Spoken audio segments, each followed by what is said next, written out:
নিশ্চিদ্র রাতের রহস্যজনক অসুস্থতা, একই পরিবারের 6 জন অচেতন হয়ে পড়ায় তোলপাড় যশোরের একটি গ্রাম। প্রথমে ধারণা করা হয়েছিল বাদুড়ের মাংস খেয়েই তারা অসুস্থ হয়েছেন, তবে পরিবারের দাবি এটি কেবল অসুস্থতার ঘটনা নয়, এর আড়ালে রয়েছে চেতনানাশক প্রয়োগ ও লুটপাটের অভিযোগ। যশোরের মনিরামপুর উপজেলার বাহাদুরপুর গ্রামে শনিবার রাতের এই ঘটনায় গুরুতর অসুস্থ হয়ে পড়েন একই পরিবারের 6 সদস্য। রোববার তাদের যশোর জেনারেল হাসপাতালে ভর্তি করা হয়।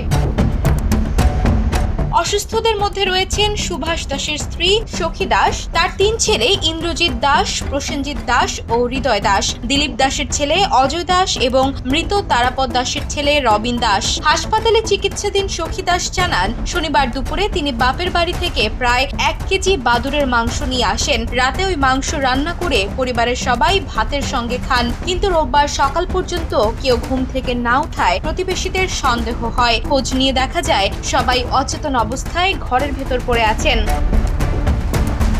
প্রতিবেশীরা দ্রুত তাদের উদ্ধার করে মনিরামপুর উপজেলা স্বাস্থ্য কমপ্লেক্সে নিয়ে যান। সেখানে অবস্থার অবনতি হলে কর্তব্যরত চিকিৎসকরা তাদের যশোর জেনারেল হাসপাতালে পাঠান। তবে সখী দাসের দাবি, শুধু বাদুড়ের মাংস খাওয়ার কারণে তারা অসুস্থ হয়নি। তার ভাষ্য, খাবারের সঙ্গে কেউ ইচ্ছাকৃতভাবে চেতনানাশক বা ক্ষতিকর কিছু মিশিয়ে থাকতে পারে, কারণ অসুস্থতার পাশাপাশি ঘর থেকে নগদ টাকা পয়সা ও মূল্যবান সামগ্রী খোয়া গেছে।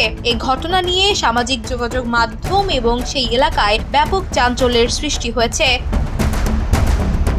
Desk report, the news.